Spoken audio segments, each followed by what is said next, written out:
I think you are fine but not so fine. बहुत अच्छे नहीं हो, क्यों नहीं हो? दोस्तों में खेलने का मौका नहीं मिलता, टीचर्स से एडवाइस लेने का मौका नहीं मिलता, और इसलिए लेकिन दो चीज़ें क्लियर हो चुकी हैं। एक ये कि हैबिट ऑफ सॉलिटरीनेस आप में डेवलप हो गई है, और दूसरा books are the best companions भी प्रूव हो चुका है।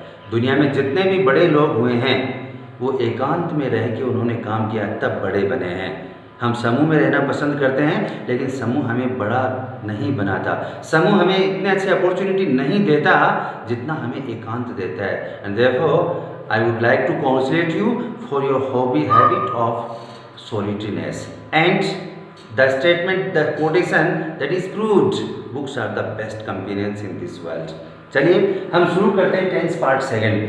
टेंस पार्ट फर्स्ट में हमने जनरल इंट्रोडक्शन पढ़ा था, और उस जनरल इंट्रोडक्शन में हमने 3 चीज़ें पढ़ी थी, उसको रिकैप करवा देता हूँ। जनरल इंट्रोडक्शन में सबसे पहले टेंस का मीनिंग बताया था, उसके बाद टेंस वर्ब की फॉर्म्स बताई थी, उसके बाद में नेम्स बताए थे। What is the meaning of tense? Time. And what how many forms of a verb are there? 5: base, past, past participle, present participle and base plus s/es with the singular number subject in third person। ये 5 forms बताई थी। And तीसरे बिंदु के रूप में हमने analysis of the different various names of the tenses, indefinite, continuous, perfect आदि आदि क्यों होते हैं, ये 3 चीज़ें हमने जनरल इंट्रोडक्शन में बहुत क्लियर की थी। आज हम टेंस पढ़ने जा रहे हैं पार्ट सेकंड, और उसमें सिंपल प्रेजेंट पढ़ने जा रहे हैं। तो सिंपल प्रेजेंट में 3 चीज़ें हम पढ़ेंगे, मुख्य रूप से ध्यान में रखना है। द वेरी फर्स्ट फॉर्म, किसी भी टेंस को पढ़ना है तो उसका पैटर्न या उसका स्ट्रक्चर या उसका फॉर्म अवश्य आना चाहिए, जिसको हिंदी में पहचान कहा जाता था। 2 नंबर पे उस टेंस के मेन एडवर्ब्स कौन से हैं वो हमें आने चाहिए, और 3 नंबर पे जो चीज़ हम डिस्कस करेंगे लास्ट में वो यूजेस पढ़ेंगे कि यूजेस भी हमें आने चाहिए। लेकिन सबसे पहले जब टेंस हम पढ़ रहे हैं तो पहले मैं 3 वर्ड्स पे डिस्कशन चर्चा करूँगा। द वेरी फर्स्ट, जब टेंस शुरू करते हैं तो टेंस, एस्पेक्ट एंड मूड तीनों सिमिलर वर्ड हैं, तीनों टेंस में चलते हैं। What is the meaning of tense? Forms of a verb, forms of a verb. For example play, played, that is tense literally. Then second aspect, what is aspect? What is the meaning of aspect? It denotes completion और continuity of the action, that is aspect. And what is mood? Futurity और future tense and the mood are the same. It means mood denotes the futurity.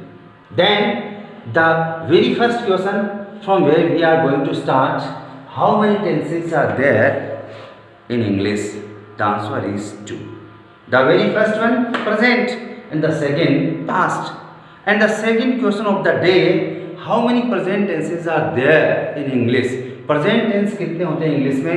Again the answer is 2. The very first, the simple present, I teach English, I work. And the second, the present continuous, I am teaching English, I am working. And so we are going to study, we are going to discuss the simple present today in the 3 steps. The very first, form, the second, adverbs, and third one, uses. But before we start the form, I am going to tell you this tense on the timeline. There are 2 actions. इन दोनों actions को समझिए।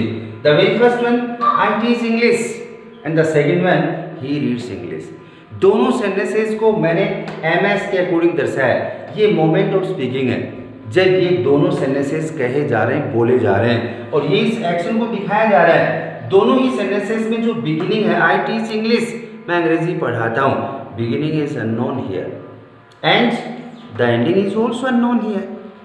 The ending is also unknown here.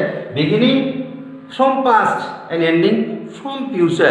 It means this tense denotes either habits or frequent actions. That is very clear. Timeline पे बहुत clear होना चाहिए। मैंने 2 action आपको समझाए हैं। The very first, I teach English, and the second, he reads English. दोनों sentences को हम यहाँ बोल रहे हैं, और यहाँ जब बोल रहे हैं तो इनकी बिगिनिंग और एंडिंग हमने चेक किया है। बिगिनिंग पास्ट से रिलेटेड है but unknown, and ending probably future से रिलेटेड है but unknown again. It means इस टेंस के द्वारा 2-3 चीज़ें खास दिखाई जाती हैं। एक तो habits, I play football daily, I, it means past unknown beginning है और अननोन एंडिंग है।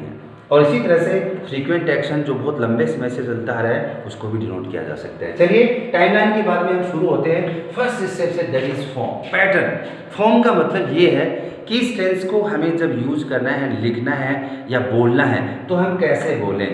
टू बी का प्रेजेंट टेंस यहाँ यूज होता है, present tense of the to be, I mean to से वर्ब की फर्स्ट फॉर्म या वर्ब की फिफ्थ फॉर्म यहाँ यूज होती है, या तो वर्ब की फर्स्ट फॉर्म या वर्ब की फिफ्थ फॉर्म यूज होती है, ये ध्यान रखना है टू बी का मतलब। देन एक सेंटेंस लेके जैसे हम चारों प्रकार के सेंटेंसेस में यूज कर देते हैं। आई वर्क आपके एक पास सेंटेंस है, ये अफर्मेटिव सेंटेंस है, इसको नेगेटिव में बनाएंगे तो क्या होगा, आई डू नॉट वर्क। इसको इंट्रोगेटिव में बनाएंगे तो क्या होगा, डू आई वर्क। और इसको नेगेटिव इंट्रोगेटिव में बनाएंगे तो क्या होगा, डू आई नॉट वर्क। ये चार सेंटेंसेस बन गए। हमने लोअर क्लासेस में पढ़ा होगा कि नेगेटिव और इंट्रोगेटिव सेंटेंसेस में डू का प्रयोग हेल्पिंग वर्ब के रूप में किया जाता है। बट उससे ऊपर मैं आपको बता रहा हूँ, सेकंड ग्रेड में क्वेश्चन आया था I don't like to teach, और वहाँ पूछ लिया गया था व्हाट इज डू हियर, कि इसमें डू क्या है सेंटेंस में, and the answer was do is a contracted verb here. Do वहाँ कॉन्ट्रैक्टेड वर्ब था। दूसरे शब्दों में ये कह सकते हैं कि सिंपल प्रेजेंट टेंस में कॉन्ट्रैक्शंस जो बनते हैं वो किससे बनते हैं, डू से बनते हैं, नेगेटिव और इंट्रोगेटिव सेंटेंस में। जैसे I don't like to read maths, social science, I like to read English. इसी तरह से जैसे I am and I don't, दोनों में अंतर क्या है, this is negative contracted, this is contracted negative sentence, but I am is non negative contraction. तो ये भी पूछ ले रहे हैं कि नेगेटिव के अलावा भी कॉन्ट्रैक्शन हो सकता है, जैसे अफर्मेटिव सेंटेंस में भी हम I and I am use करते हैं। ये फॉर्म था।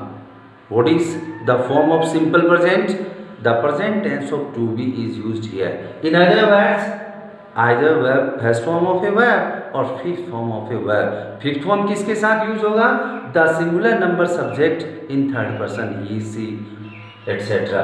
then we come to adverbs, the second part, adverbs। adverbs का प्रयोग क्यों करते हैं, जब हमें पैटर्न समझ में आ गया कि सिंपल प्रेजेंट टेंस ये है तो हमें उसे यूज करना होता है कॉम्पिटिशन्स में, एकेडमिक एग्जाम के पेपर्स में, तो हम एडवर्ब्स को ध्यान में रखते हुए एडवर्ब्स के अकॉर्डिंग यूज करते हैं। What are the main adverbs, always, often, seldom, rarely, occasionally, once, twice, thrice, everyday, daily. और दूसरे शब्दों में यूं कह सकते हैं कि all adverbs of frequency are the main adverbs of the simple present tense. Frequency denote करने वाले सारे के सारे एडवर्ब जो है वो सिंपल प्रेजेंट के एडवर्ब्स होते हैं। एंड देन कई बार बड़ा कंफ्यूजन होता है, सेंटेंस में कोई एडवर्ब नहीं मिलता, और एडवर्ब नहीं मिलता तो क्या यूज करें। तो सिंपल प्रेजेंट टेंस की एक खास बात है, इसके यूजेस भी बहुत इंपॉर्टेंट हैं, और इसलिए हम यूजेस डिस्कस कर लेते हैं थर्ड स्टेप के रूप में कि इस टेंस का प्रयोग कहाँ होता है। तो इस टेंस के मेन यूजेस 7 यूजेस मैंने लिखे हैं सबऑर्डिनेट यूजेस के साथ साथ। पहले मेन यूज समझ लीजिए। The very first and the most important use is related to habits. इस टेंस से हैबिट्स डिनोट की जाती हैं। For example he smokes, dogs bark, ये हैबिट्स हैं, और हैबिट्स डिनोट करने के लिए प्रेजेंट टाइम की हैबिट्स को प्रेजेंट इंडेफिनिट डिनोट करता है। Then second states in Hindi that is called अवस्था। अवस्था बताने के लिए भी इसी टेंस का प्रयोग करते हैं। शी इज टू वीक, बहुत कमजोर है। आई एम इन हमीरी, this is also my position, my state. Third one, third use actions. There are 2 types of actions. The very first one temporary denoted by present progressive, and second permanent. Permanent actions denote करने के लिए इस tense का प्रयोग किया जाता है। For example Kavita run से parlour, he works here from 10 to 5. And the fourth use in communications, the notice says no parking. The second sentence, Shakespeare advises us not to borrow or lend. Shakespeare हमें सलाह देते हैं ना तो उधार दो और ना उधार लो। ये कम्युनिकेशन भी बहुत इंपॉर्टेंट यूज का है। एंड फिफ्थ, जो लोअर क्लासेस के लिए सबसे इंपॉर्टेंट यूज होता है universal truths and the facts में। For example light travels faster than sound, the sun rises in the east, the earth moves round the sun. These are related to facts and truths. 2 and 2 makes 4. ABC से related. And the sixth use, planned future action. This is also very important. Particularly related to journey. हम कोई भी plan future के लिए बनाते हैं, specially journey के लिए बनाते हैं, तो उसमें हमेशा सिंपल प्रेजेंट का प्रयोग करते हैं. For example, we leave for London next Sunday. हम अगले संडे को लंदन जा रहे हैं. The PM comes to Rajasthan next week. अगले वीक में PM राजस्थान आ रहे हैं. All these are planned future actions and therefore they are denoted by the present simple. And the last important use, in open condition, in probable conditions. Conditional sentence में दो close होते हैं, if close और दूसरा result close. जब result close में futurity होती है, रिजल्ट क्लोज में विल, शैल, कैन या मॉडल प्लस वर्ब की फर्स्ट फॉर्म होती है, तो निश्चित रूप से इफ या कंडीशन क्लोज में सिंपल प्रेजेंट का प्रयोग होता है. These are the main uses of the simple present tense. इनके साथ और भी यूजेस हैं. समाचार पत्रों के हेडिंग्स में हो सकता है, न्यूज़ पेपर्स एंड मैगजीन्स के हेडिंग्स में हो सकता है, कमेंट्री के लिए हो सकता है, आदि आदि इसके सबऑर्डिनेट यूजेस ऑल्सो हैं. आपको एक बार पूरा करने से पहले मैं रिकैप करवा रहा हूँ बहुत शॉर्ट में, अलविदा कहने से पहले, कि हमने आज सिंपल प्रेजेंट पढ़ा. और सिंपल प्रेजेंट में खास से 3 बातें ध्यान में रखनी है कि what is the form of simple present. The present tense of to be is used here.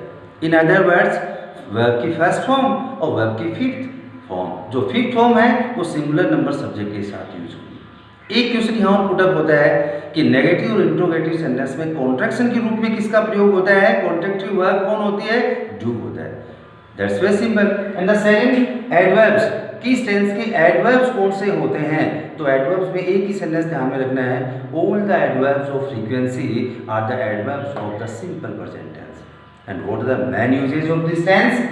It denotes habits, it denotes states, it denotes actions, it denotes communication, it denotes facts or truths, it denotes planned future action, it denotes open condition, probable condition with the commentaries as well as the headings of some newspapers. Students, पूरा video देखने के बाद में आप comment अवश्य करें, बताएं अवश्य कि आपको वीडियो कैसा लगा. आप हमारे जो वीडियोस हैं, हमारे जो लेसन्स हैं, वो ना केवल स्टूडेंट्स के लिए बल्कि टीचर्स और पेरेंट्स के लिए भी उपयोगी हैं, क्योंकि ये सारे के सारे जो वीडियोस हैं एक्सेलेंट मोटिवेशन के थ्रू आपके पास तक पहुंच रहे हैं. और excellent motivation is a school of English grammar, child development and pedagogy. तो इसलिए पेरेंट्स, स्टूडेंट्स और टीचर्स सभी को वीडियोस देखने चाहिए, और देखने के बाद निश्चित रूप से you will be benefited, I assure you. Till tomorrow morning, okay, have a good day.